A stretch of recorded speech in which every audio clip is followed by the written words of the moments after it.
Hola familia, si quieres saber por qué me he comprado esta nueva cámara, la Fujifilm X-T4, y por qué creo que es la mejor cámara calidad-precio que habrá en los próximos 4 años para cumplir la mayoría de necesidades de nuestros clientes, quédate conmigo porque te voy a hablar de unas cuantas características que han hecho que me haya enamorado de esta cámara. También te voy a dar un poco en perspectiva mi filosofía a la hora de invertir el dinero en cámaras y cuándo decido comprar una nueva cámara. Las compras que yo hago de material nuevo siempre están relacionadas con las necesidades de mis clientes y no con mis propias necesidades. De este modo podemos decir que nos dedicamos profesionalmente al vídeo y que no compramos cosas solo por placer propio. Así que empezamos.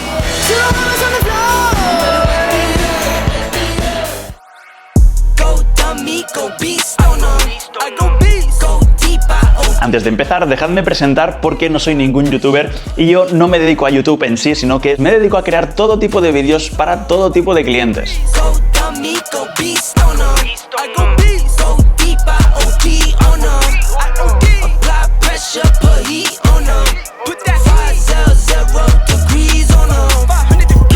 Levitate, going up, elevate, watch me demonstrate, on time, never late, I grind, celebrate, no pump fake, hesitate, I've been scoring every day, champagne. Y ahora os voy a dar mi sincera opinión respecto a esta nueva cámara, la Fujifilm X-T4, y la voy a comparar un poco con todas las generaciones de cámaras que he ido teniendo, empezando por esta pequeñita Canon. Empezamos en 2005 cuando mis padres me compraron mi primera Canon PowerShot, donde hacía mis pequeños montajes con 13 años, pues como podía.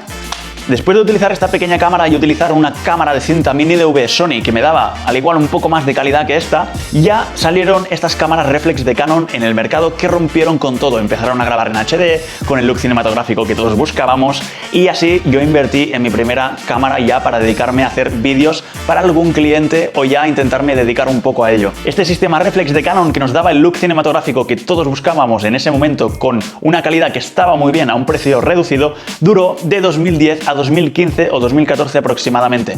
Después Canon se acomodó y dejó de actualizar las cámaras con nuevas funciones y Sony y otras marcas se hicieron con el mercado, sacando las series alfa como la A7S. A partir de ahí yo no tenía suficiente dinero como para comprarme una A7S, ya que costaban 2.500 euros, lo que fuera. Yo estaba en cero en el banco, no podía hacer nada. Así que me tuve que esperar un par de años haciendo trabajos con este sistema reflex de Canon hasta que ya pude ahorrar un poco y me pasé a las Sony Alpha. Eso sí, no full frame, sino que calidad-precio vi que la diferencia entre la Sony Alpha 6300 y la Sony full frame no me merecían gastarme este extra de dinero, y en vez de intentar gastarme un dinero que no tenía en la gama full frame de Sony, decidí apostar por la serie APS-C, que era calidad-precio mucho mejor, muy buenas prestaciones con un precio mucho más reducido. Lo bueno es que hubo un cambio generacional brutal. Pasamos de poder grabar como máximo a Full HD 25 frames o a 50 frames pero a una resolución menor a 720 a poder grabar en 4K 25 frames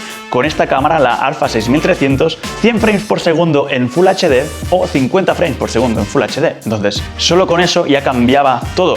Incluso la sensibilidad de la 6300 comparada con la Canon era brutal. La Canon, cuando la subías a más de 800 ISO, era inservible las imágenes que sacabas. En cambio, con el sistema Sony comprobé que apretándola incluso a 3200 ISO, la imagen se mantenía bastante nítida para el tipo de trabajos que hacía yo. Así que, brutal, un cambio de generación brutal. Ahí sí que merecía invertir el dinero. Para mí, no antes, no después, en el momento justo que lo hice. Cuando hubo el cambio generacional dentro de los 2 años que pasó, yo tuve el dinero y aposté por un sistema. Esta serie de cámaras, desde la A6300, han tenido un autoenfoque de fase que es increíblemente rápido. Esto ha hecho que sea mucho más sencillo para mí, que desde siempre me ha gustado operar con Steadicam, ya sean al principio con estas cámaras Canon iba con el Steadicam mecánico y ya con el sistema Sony me compré mi primer gimbal electrónico, que fue uno anterior a este y después este, el Zhiyun Crane, el anterior era el Beholder.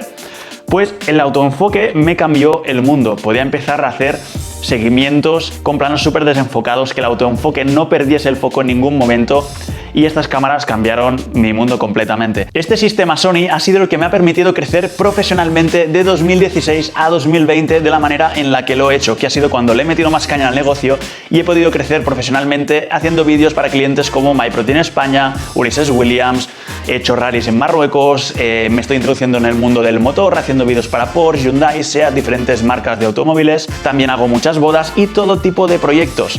Entonces, ¿qué conclusión saco de mi experiencia y de todo esto? Pues que lo interesante es tener un material que calidad-precio haga el trabajo que requieran la mayoría de tus clientes, y para producciones más grandes que te exijan material más profesional, simplemente aprende a utilizar este material en cursos o en masterclass que pueden hacer en Barcelona, en Madrid, en muchos sitios, tiendas donde venden este tipo de cámaras.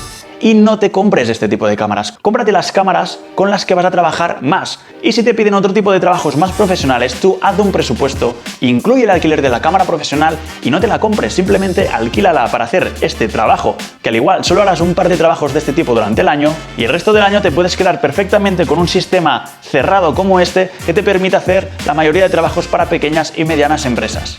Dicho esto, y ahora que nos conocemos un poco más, voy a pasar a presentaros los motivos de por qué me he comprado esta Fujifilm X-T4. He abandonado el sistema Sony para pasar al sistema Fujifilm. ¿Por qué? Pues ahora lo veremos.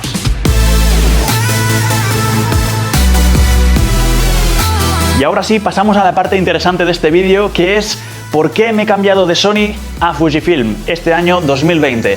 Pero antes, al igual se te ocurre una duda que es, ok Marc, nos acabas de decir que con este sistema de Sony, que aparte ya veo que tienes pues tu kit de audio, tus ópticas de todos los rangos, un par de cámaras, que una es la que está grabando pero representa que tendría que estar aquí, la 6300, y esta es la 6500, si tienes todo este sistema y estás trabajando con ello, vives de ello y vas bien, ¿por qué te estás cambiando? Pues bien, aquí ya entra en juego la visión de cada uno, de la manera en que graba, qué edita y qué trata a sus clientes, así que a partir de ahora lo que os voy a explicar está muy relacionado en cómo yo hago mis trabajos para mis clientes. Así que si vosotros tenéis alguna duda o tenéis alguna cosa para aportar o no estáis de acuerdo con algo, podemos hablarlo en los comentarios y así nos ayudamos entre todos. Bueno, como caso práctico, esta semana he probado esta X-T4 en un spot para TV3, la televisión autonómica de aquí en Cataluña, y hemos probado esto para un vídeo de MyProtein con Isaac, en esta rutina que ya veis que está aquí medio muerto. Derrotado. Esta cámara impresionante, ahora os contaré las sensaciones, pero lo bueno es que se complementa con el material que ya teníamos, las ópticas que ya tenía. Esto ha hecho que haya desembolsado muy poco dinero en esta cámara, sobre todo cosas a destacar: pantalla abatible para el gimbal 360, esto es perfecto porque con la Alpha solo podíamos hacer este movimiento pero con la pantalla enclastada aquí. Ahora tenemos esta opción. El tema de los diales es bastante similar, tenemos bastantes más prestaciones, pero esto lo tengo bloqueado. Ya veréis que más adelante os explicaré cómo hacerlo para configurarlo a nivel digital con estos botones. Tenemos mismos shortcuts que en mismos botones configurables que en la Alpha 6500. Todas las funciones son configurables. Podemos utilizar los mismos objetivos montura Canon que teníamos con el adaptador Fringer, con un autoenfoque increíble. Y bueno, en general es que es tremenda. Ahora os contaré más en detalle todas sus funcionalidades. Una cosa que para mí es muy importante es cómo de bien estabilizado está el sensor y qué configuraciones tenemos con el estabilizador de la propia óptica e incluso el estabilizador digital. En este caso tenemos las tres. Esta cámara puede fusionar tanto el estabilizador de sensor con el de la óptica y con uno digital. Incluso tienes un Bost que no sé bien cómo funciona, tengo que verlo, pero aún te permite más estabilización. Puedes estar tranquilamente así y la imagen está completamente estática, es increíble. Y para mí, que me gusta pivotar con los pies para darle un toque orgánico al vídeo, va fantástico. Era una de las prestaciones que quería yo en mi cámara nueva. También la ISO mucho mejor que la Sony, la serie Alpha 6500 y 6300. Una ISO que hasta 3200, 6400 funciona perfectamente, y sobre todo grabar todo en 4K a 60 o a 50 frames. Esto me permitirá a partir de ahora hacer todas mis producciones en 4K. Para mí, específicamente, para el tipo de trabajos que hago con este tipo de cámaras, me va perfecto. Esta cámara será la que voy a utilizar para el 90% de mis trabajos, ya que tiene todo lo que tenía la cámara Alpha 6500, pero vitaminada a tal punto que está preparada para cumplir perfectamente los próximos 4 años con producciones 4K. Por ejemplo, puedo continuar haciendo la operativa que hago normalmente, que es necesito pasar muy rápidamente la cámara en mano, de estar operando cámara en mano, al gimbal en el mínimo tiempo posible. Ya veréis que en 30 segundos se monta perfectamente y era una de las características que yo quería en mi nueva cámara. También necesitaba que fuera pequeña para aprovechar, aparte de la óptica, mi gimbal, que es el Crane Plus, es el que he utilizado los últimos 2 años, para continuar utilizando el gimbal y no tener que desembolsar más dinero en un gimbal si este ya me funciona. Y como veréis ahora, funciona perfectamente. Ya veréis que rápidamente lo montamos en la zapata. Si lo hemos estabilizado un poco antes, ya estará configurado. Lo trincamos aquí un poco, apretamos el botón de estabilización y ya veis, es que ni 30 segundos, está completamente operativo para correr delante de corredores en triatlones, para hacer el vídeo que hemos hecho hoy, para estar agachado y hacer planos más estabilizados, y en el momento que no lo queramos simplemente plantamos el gimbal, apagamos, sacamos con el Quick Release la cámara y estamos operativos en mano. Esto es funcionalidad, es lo que queremos en una cámara todoterreno como la que necesitamos para hacer todo tipo de producciones. Hoy hemos estado probando la cámara también en exteriores con Laura, que nos lo hemos pasado súper bien, y la he probado en condiciones bastante heavy, porque aquí ya veis que pega un sol de mediodía increíble. Normalmente la cámara, las 6300 y las 6500 aquí ya están fritas, en 10 minutos se apagan por calentamiento extremo, y está aguantado como una campeona. Esto me ha gustado mucho, y también que la pantalla se ve perfectamente en pleno sol. Esto también es una gran mejora respecto a las alfas.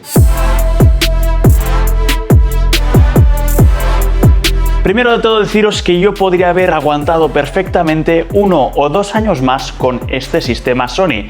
Lo que pasa que hay ciertas cosas con las que ya no estoy cómodo, que son la pantalla con poca luminosidad en pleno sol. Lo último que necesito es que grabando con la cámara mirando hacia atrás, intentando estabilizar el movimiento mientras corro, pues que la pantalla sea tan oscura que yo no vea nada.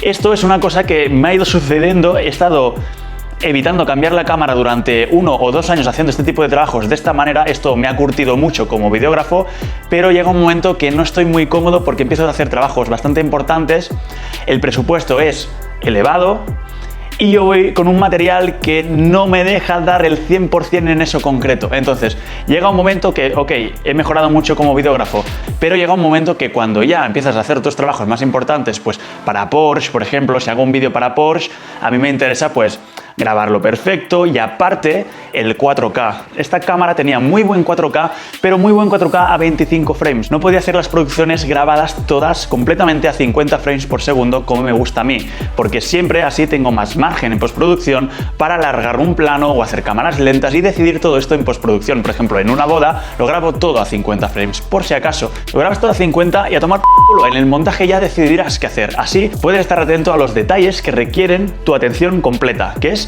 grabar bien el día de la boda de la pareja que te ha contratado. En este caso, igual que la pareja en una boda, pues un cliente como puede ser Porsche, Hyundai, MyProtein, tienes que dar el 100%. Evidentemente, en 2016 los presupuestos que manejaba eran pequeños, ahora empiezo a manejar presupuestos más grandes y llega un momento donde yo al cliente le tengo que dar un punto diferencial que con este material, ya os digo, podría haber aguantado 1 año más o 2 años más tranquilamente y los clientes continuarían estando contentos con mi trabajo. Pero creo que para dar el 300%, que es lo que requiere cuando tú trabajas con clientes, el cliente no espera que le des tu 100%, espera que le des el 200%, ¿no? Si el cliente te pide una cosa, si le das el doble, está mucho más contento y te volverá a coger para grabar un vídeo y otro y otro y otro. Entonces, ¿qué pasa ahora mismo? Pues que la tendencia, aunque aún no existe el 100% de personas que tengan soportes en su casa en 4K, la tendencia cada vez más se acerca al estándar de calidad del 4K, ¿vale? Y hay encuestas que dicen que entre el 50 y el 70% de las personas en sus casas ya tienen televisiones o pantallas de ordenador en 4K. Eso quiere decir que el contenido en 4K cada vez se va a visualizar más y YouTube está preparado desde hace tiempo para el 4K. Pero es que ahora parte de las personas, la gente en su casa, los clientes, ya empiezan a poder visualizar contenido en 4K y a entender además que si se acercan más a las pantallas, aunque tengan una tele de 55 pulgadas, si se acercan a 3 metros de la pantalla en vez de estar a 6 metros, la pantalla se les va a agrandar y viendo contenido en 4K va a ser mucho más inmersivo. Como opinión personal mía y viendo el mercado y la experiencia que tengo de todos estos años, creo que ahora mismo, en el punto donde está la tecnología, en el punto donde encuentras este tipo de cámaras a este precio, a 1.750 euros, es que es muy barato, con lo que ofrecen 4K, 10 bits, puedes grabar a H265, hasta 400 megabits interno, No necesito más, no voy a utilizar casi nunca el 10 bits interno en H265, pero lo tengo a 400 megabits, lo tengo por si acaso. Al igual un día hago un videoclip, un cortometraje, que sea mucho más controlado y ya tendré para grabarlo de esta manera. Pero a mí, para ser práctico, me gusta sacar el material lo más elaborado ya posible de cámara, encontrar un buen perfil de color que me permita sacar las imágenes, meterlas en el editor, editar a toda leche y entregar el proyecto rápido y con mucha calidad. Y el cliente no va a notar muchas veces si lo has grabado en S-Log, has detalonado y después se lo has pasado. A mí me gusta más grabar ya con un perfil de color hecho en cámara para después solo hacer pequeñas correcciones. Pero es que esta cámara aparte tiene muchas prestaciones que, por ejemplo, tiene el Dual Slot que te permite grabar en una tarjeta en S-Log, en la otra sin, o incluso puedes grabar en S-Log y después bajarte el perfil de color Eterna, que para mí es un perfil de color muy bueno, para ponerlo en LUT en postproducción. De este modo puedes grabar en S-Log, pero después en postproducción solo con un clic ya tienes el perfil de color Eterna como si lo hubiese sacado de cámara directamente en el programa. Esta cámara tiene muchas prestaciones que me deja continuar con mi metodología tanto de grabación como de edición, aumentar el ritmo en que entrego mis trabajos y esto para mí quiere decir más rentabilidad, más tranquilidad a la hora de grabar y más disfrute para mí a la hora de grabar. Estos tres conceptos para mí son claves, ¿de acuerdo? Tenemos que buscar estar cómodos con el material que tenemos, poder aumentar nuestras capacidades y nuestros conocimientos con la cámara que tengamos que nos permitan ser más creativos y aparte tenemos que ser eficientes y rentables, ¿vale? Somos un negocio al final. Aunque sea nuestro hobby, también es un negocio, tenemos que ser rentables. El problema que he tenido ya en los últimos 2 años con la Sony es que cuando grababa, por ejemplo, carreras de montaña que después se tenían que retransmitir por televisión en TV3 mismo, en la televisión autonómica de aquí en Cataluña, comparaba el HD en que grababa esta cámara la Sony con el HD de la GH5 de Panasonic y evidentemente había una comparación muy bestial. El HD de la GH5 se comía en calidad a la Sony. Y ahí yo ya empecé a dudar un poco de en qué punto estábamos con el HD este de las Sony Alpha. Me dije a mí mismo, ostras, claro, el punto fuerte de la Sony Alpha es grabar a 4K 25 frames, pero en la mayoría de trabajos yo lo que hago es grabar en Full HD a 50 frames, en bodas, en los promocionales para los coches, en todos lados. Grabo normalmente en Full HD 50 frames. Yo ya en 2018 pensaba, ojalá salga ya alguna cámara parecida a la Alpha 6500, pero que solucione problemas de batería, el problema de la pantalla, que me permita grabar ya en 4K 50 frames, porque la GH5 ya lo tiene, pero Sony se está columpiando. ¿Dónde está nuestra A7S3? Hace tiempo, hace años que la estamos esperando y no llega, y cada vez salen más marcas, más cámaras que están cumpliendo con otras especificaciones mejoradas de estas cámaras, porque la GH5, ok, cumple lo del 4K 50 frames, pero no tiene un buen autoenfoque, no tiene una buena ISO, muy buena estabilización, pero no cumple 2 de los factores que yo necesito para grabar cómodamente cámara en mano, montar en gimbal rápido, ser operativo, ser funcional. Pues de repente el año pasado descubro la XT3 y digo, esta cámara lo tiene todo. Tenía buen autoenfoque, buena ISO, el 4K 50 frames, 10 bits interno, DCI 4K, tenía un montón de formatos, 2 ranuras SD, decía, joder, y está súper barata, costaba 1.500, ahora una XT3 cuesta 1.000 euros solo, es increíble. Y dije, pero me falta el estabilizador, porque yo utilizo sobre todo este Sigma 1835 1.8 sin estabilizar, que tiene una calidad tremenda, y lo utilizo con un adaptador de Canon a Sony, en la Sony, y ahora lo utilizo en la Fujifilm con un adaptador Fringer, sobre todo para las ópticas que tengo Canon, que son las que utilizo normalmente en mis trabajos más tranquilos, para coches, para los sectores que quiero potenciar ahora mismo, necesito poder utilizar estas ópticas. Y para utilizar estas ópticas bien con mi metodología de grabación, necesito poder utilizarlas cámara en mano y sin que haya vibraciones. No tengo tiempos de montar monopiés, ni quiero utilizar todo el rato el gimbal. Así que pensaba, hostia, es que si sacan ya esta cámara con el estabilizador interno en el sensor, me la compro ya. Y Fuji ha cumplido, porque estaba escuchando a sus clientes y en unos meses ya anunció la XT4. Y la sacó cuando dijo que la sacaría, no como Sony ha hecho en los últimos años. Por lo tanto yo pensé, ya está, ya la tengo aquí y cuesta 1.750 euros. O sea, al final me he gastado solo 2.000 euros en cambiarme el sistema. 2.500, porque al final también me he cogido este Fuji 18-135 para cosas más polivalentes. Entonces es un objetivo más polivalente por si necesito grabar pues cosas más con teleobjetivo y demás, pero normalmente para todos los trabajos voy a utilizar las ópticas con montura Canon. Aún así, ya os digo, 2.500 euros y me he cambiado el sistema, me he comprado todo lo necesario para operar con Fuji, 3 baterías, con 3 es suficiente. Con la Sony necesitábamos 10 baterías para aguantar un día, con la Fuji con 3 es suficiente y mantiene todo lo bueno y arregla todo lo malo. Eso es lo que quería en una cámara.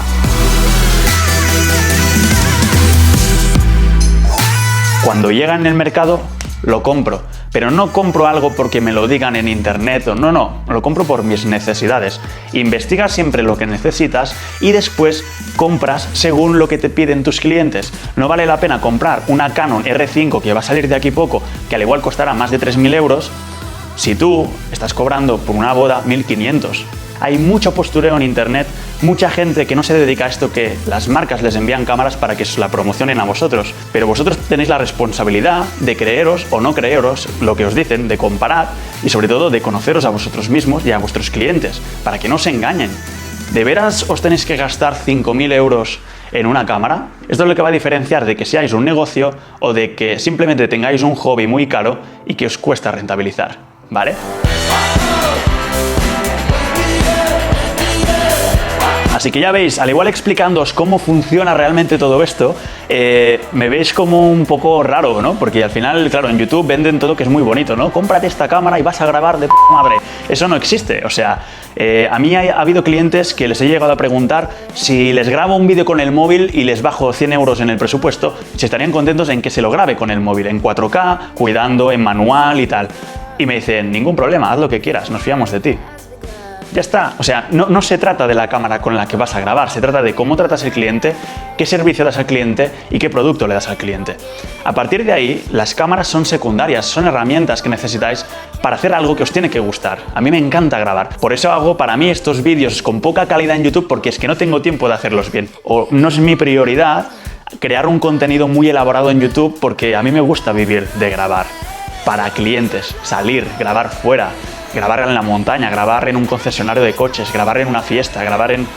Bah, me encanta. Así que ya lo veis, familia, lo que interesa al final es poder trabajar de algo que nos apasiona, y para poder trabajar de algo que nos apasiona no necesariamente tenemos que gastarnos un pastizal como nos están haciendo creer todos los youtubers estos que les envían material de última tecnología para promocionarlo desde sus habitaciones, y que al igual es que ni salen a probar el material. Entonces ya veis que soy un poco el antigurú, ¿vale? No quiero ni que compráis esta cámara, ni esta, ni la otra, simplemente me interesa que veáis un poco mi opinión, mi experiencia, y que a partir de aquí investiguéis también vosotros en vuestro sector, en qué estáis trabajando y cuáles son las necesidades de vuestros clientes, y que respecto a eso acabéis escogiendo la cámara que más se adapte a vosotros. Y sobre todo, que sepáis que si buscáis bien, incluso cosas de segunda mano, hay mucho material de buena calidad con el que se pueden hacer producciones muy chulas, y al final lo que el cliente va a valorar es cómo tú grabas, cómo tú editas y qué capacidad tienes tú de solucionarles todos los problemas que se les planteen. De momento, ya veis, esta Fujifilm X-T4 cumple con todo lo que necesito y seguramente va a ser la cámara que voy a utilizar en los próximos 4 años, que creo que es el tiempo en que va a tardar el 4K en estandarizarse al 100% y que todo el mundo acabe viendo el contenido en sus casas en 4K. Aún tiene un recorrido bastante largo el 4K y creo que esta cámara está preparada para ello, así que con mucha ilusión, mañana tengo otro rodaje y ya os iré contando cómo va todo. Sin más, espero que mi opinión y mi experiencia profesional os haya servido para dar o arrojar un poco de luz sobre qué cámara comprar, o si esta X-T4 es una cámara que os servirá a vosotros. Ya os he comentado que en mi caso sí, por el momento donde estoy ahora y por el tipo de clientes que empiezo a tener, pero que tranquilamente, dependiendo de vuestro presupuesto, podéis continuar con el sistema Sony entregando los vídeos en Full HD, porque la mayoría de proyectos van a redes sociales. Nuevamente, cualquier duda que tengáis la dejáis en los comentarios. Si te ha gustado el vídeo, no olvides suscribirte, activar la campanita para ver más vídeos como este, y si le das al like, vamos a activar ese algoritmo de YouTube para posicionar un poco estos vídeos, así se van a posicionar ahí en medio, entre medio de tanta tecnología nueva, ¿no? De repente va a salir un tío que va a hablar de cámaras viejas y demás. Bueno, pues creo que es un punto de vista diferente y puede ayudar a la gente. Así que nos vemos en el siguiente vídeo. ¡Chao!